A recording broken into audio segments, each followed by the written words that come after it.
Hi, welcome to the Self-Defense Offense channel. I'm Triple G.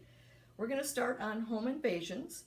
We have three major parts that we're going to cover, and it'll take several videos for it all to happen because I have so much information for you. We have the 3Ds is deter, so we'll talk a lot about deterring. You don't want them to pick your house, in other words.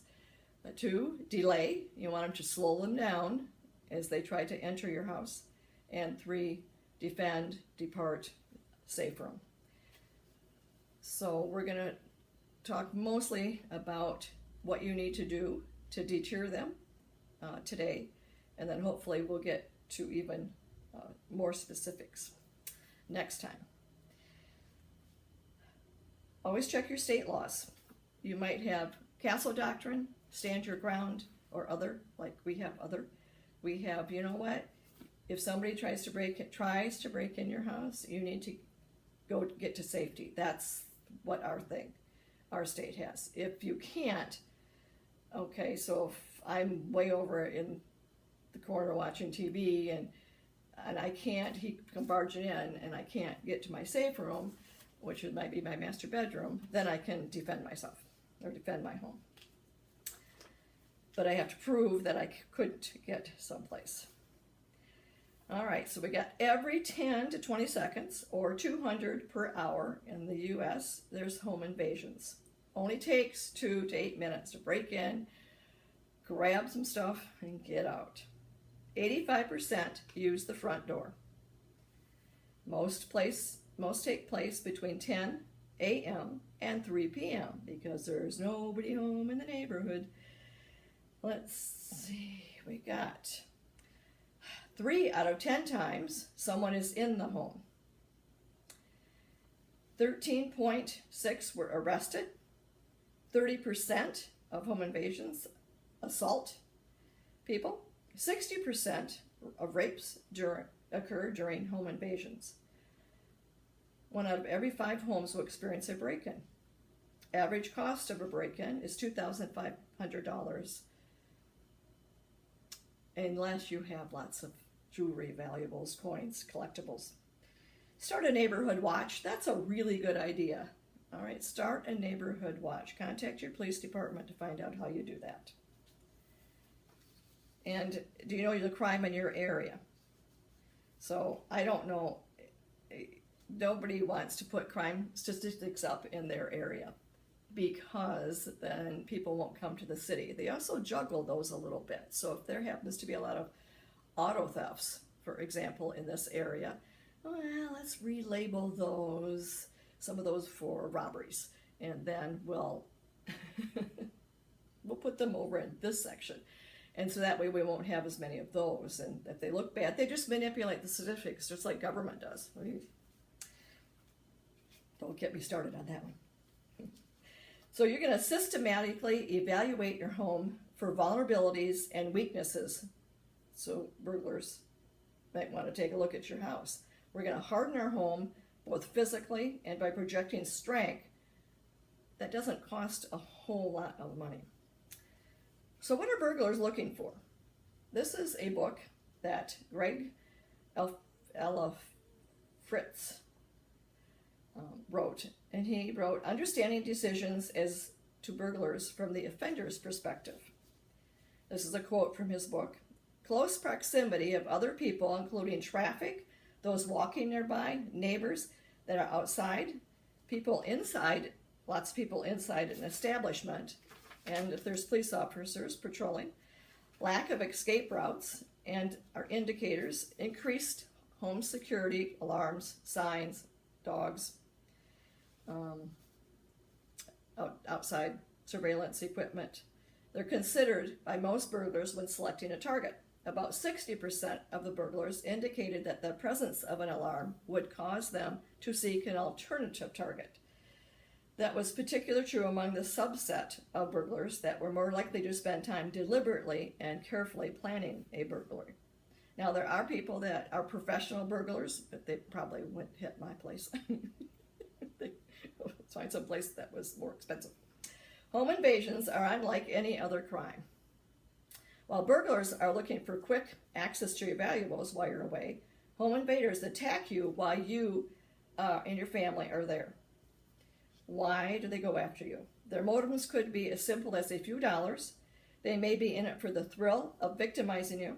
They may want to rape and murder whomever they find inside. It's about power and control. This is why home defense tactics are so important. If you fail when it comes to your home invasion survival, you fail your family. You may not live to regret it. Home invasions don't just happen in high crime neighborhoods. They happen everywhere. Even in rural areas where home invaders know there's no one around to hear your screams. Now we're going to come up to the 3 Ds: deter, delay, defend, or depart, or go to safe room. Are you giving out too much information? Do you tell people that I'm going on vacation? Do you tell them at the hair salon, the nail salon? All right. Do you put it on Facebook? So if I'm sitting, 2 rows in front of you and you're telling everybody they're going to the Bahamas, you can't wait to go to the Bahamas. Oh, when are you leaving? Oh, Monday. Oh, that'll be fun.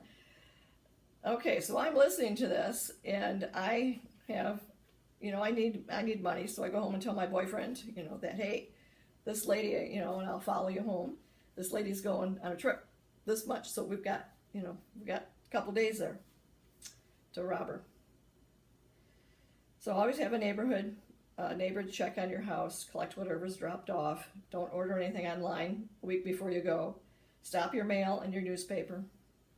When someone is trying to get into your property is usually the most time people detect them. Also, by delaying their path into your property, you give yourself more time to prepare, get to your safe room, and or depart, defend. When it comes to delaying, one of the ways to give yourself more time is by using the concept of layering defenses. The layered approach is what the military uses too. They use that rings of layers so they can actually detect them, prepare, get in. They do that same thing. We must physically harden the points of entry so that we don't get chosen. We make every entry as hard as possible to get into and slow them down. Case your neighborhood. Walk around down the driveway, the street at night and in daytime. Look for the houses that you would or wouldn't pick to break in. What do you notice? Do you notice expensive items in the front yard? That Porsche in the front yard kind of might give it away, even though all your money may be going to the Porsche. They might not have much money because it all went to the Porsche. But if you have expensive items in your driveway or in your yard, you might be picked. Do they have porch? And stuff on your porch, is there something heavy that they could pick up and throw into a window to break it? Do you have motion lights? Do they have motion sensors? Do they have security cameras? Do they have security signs, stickers, evidences of a dog? Can they break into windows? There's a lot of homes have a window right by the doorknob. Okay, so I go to open my door and there's a window here which somebody can break in and then unlock your door. So we'll talk about how to secure that. Hiding places. Are there bushes or trees around your house that they can hide? Like say you have a porch and then you got 3 or 4 steps going down to your sidewalk. Is there bushes or down here that shoot down below that they could hide, and then as soon as you open the door and you go back in, they can start running up and rushing in your door.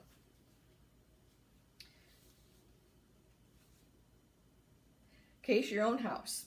Walk as far away from your house as you can while still maintaining a view of your house.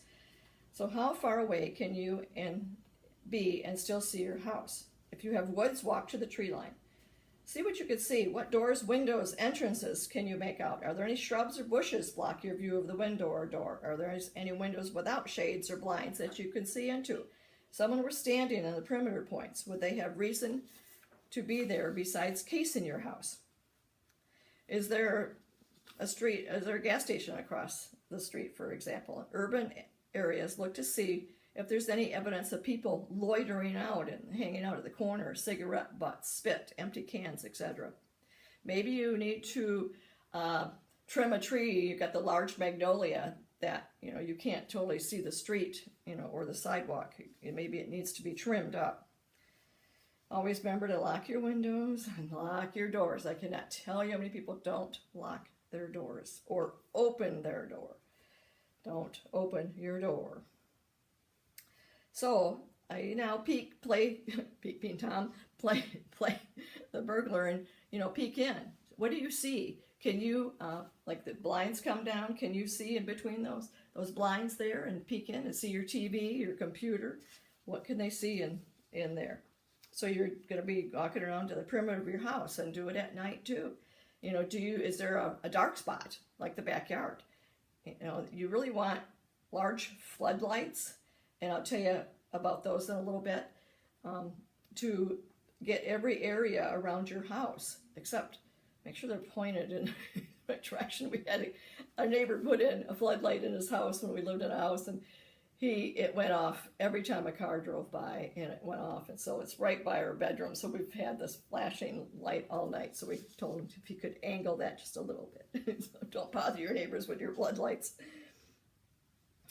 Okay, let's have a friend walk around the perimeter of your house, and you look and see if you can see him out your window, and where you can and cannot see him. So he's going to walk around your house. Listen for sounds. If you have a porch, what does that sound like when somebody walks in the house? Do you have gravel, someplace in your yard that you can hear? What does that sound like? How close can they get before you hear them? Make sure everybody knows your address. For example, one reason, if I collapse and my grandson's here, does he know my address? If he calls 911 with my cell phone, they can pinpoint me or my cell phone within 50 meters. 50 meters could be several houses and several apartment buildings. So it would, in a circle. So how are they going to know which one it is? So I put our address up on our refrigerator, so that way he could go right to the refrigerator and get our address. If you have babysitters and there is an emergency or home invasion and you have a safe room to go to, make sure that it's in the safe room so they can grab the phone or use the landline in the master bedroom or wherever your safe room is going to be, which we'll talk about. Make sure they have the number. Make sure they just know the address, so where they can find the address. So you need to make sure you have addresses throughout your house. We're going to talk about ideas to deter them. For example, a dog is a great deterrent. If you don't have a dog, you can get large chew toys. You can have beware of dog sign. You can have a leash and a big dog bowl. There's lots of things you can do. And dogs are there to protect you. They're not to protect your stuff. So if I were to come into your house and go, "Hi puppies," and have a treat, you want a treat? You want a treat? Into your house, and they might growl, but they might not attack me. They might not bark a lot. They might bark as I'm coming up, but after that, are they going to bark because you're not there? Interesting. I'd like to try that sometime. No. So that's all we have for today. Next time we'll cover a lot more ideas on how to deter them and use that layered approach. Until next time, be safe, stay alert.